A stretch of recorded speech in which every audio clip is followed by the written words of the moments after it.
How's the weather looking for that opener in a week and a half or so? Well, I think it's going to be mild relative to normal by November 6th, 7th, 8th, like we've been already, but I don't see any big winter storms between now and the Deer Gun opener. Meanwhile, showers have advanced through Minot, now into McHenry County. That band continues toward the south here. Western Morton County could see some light rain in the Mandan Bismarck area over the next hour or so. Not a lot, might last 20 minutes or so, with temperatures well above freezing here. We are in the 30s in Bismarck. Might actually go up a couple degrees here with approaching showers. 42 in Minot and in Dickinson.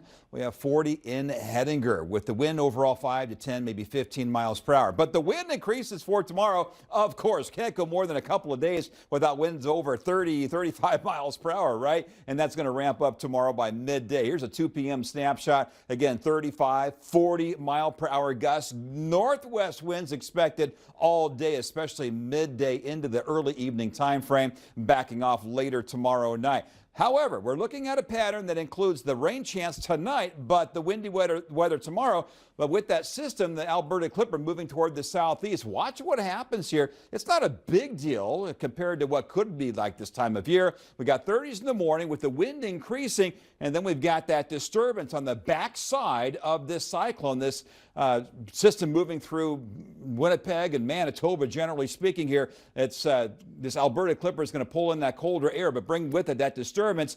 Near 50-degree highs, but it's tomorrow night. That's when we'll begin to see rain and maybe snow showers as well by early Friday morning. Light accumulations mainly on grassy surfaces. Not expecting much there, though, but by the evening time frame, trick-or-treat time, looking at dry conditions, a lot less wind, mostly cloudy, and temps in the mid to upper 30s. But then 20s for Saturday morning. Saturday afternoon, not too bad. 40s, 50s, even 60s farther west. More 60s expected, more widespread for Sunday, the second day of November. But again, as far as snow, accumulations will be fairly light, but there will be that potential on grassy surfaces over northern and central North Dakota, mainly late tomorrow night into early Friday. Otherwise, Friday afternoon, again, highs near 40 degrees. Trick-or-treat time, a widespread 30s on the way. Here's what I was talking about as far as the Deer Gun opener coming up in November here, looking at mild conditions between November 6th and the 12th here.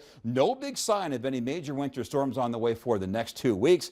Again, tomorrow morning, temps near 30 degrees, afternoon near 50, but that northwest wind will be blowing again between about 20 and 35 miles per hour. No major blasts either, no massive Arctic outbreaks, nothing like that. That's deeper into winter, right? We are looking at some 40s, 50s, still 60s on the board here, especially dead center right there on Sunday as we set our clocks back 1 hour this weekend. Early sun and warmer weather. How about that? That's right. It's going to be great.